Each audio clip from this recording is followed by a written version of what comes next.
Hey guys, welcome to my channel, A Bag of Beauty.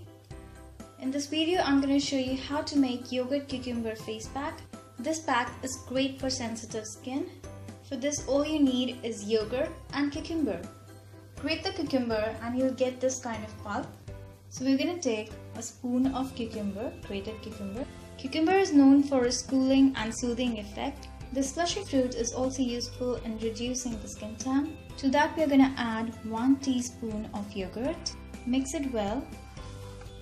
The lactic acid present in yogurt is good for skin, and the vitamins and minerals present in the yogurt helps to nourish and hydrate the skin. Apply the mixture on your face, rinse it off after 15 to 20 minutes. By the time the pack dries on your face, you can keep 2 slices of cucumber on your thigh. This pack will help to hydrate the skin and soothe any kind of burning sensation on the skin. After rinsing it off, you'll see the difference. Your skin will be nice, soft and supple. It also helps to tighten the skin pores, and best of all, it will give your face a healthy glow. Thank you for watching.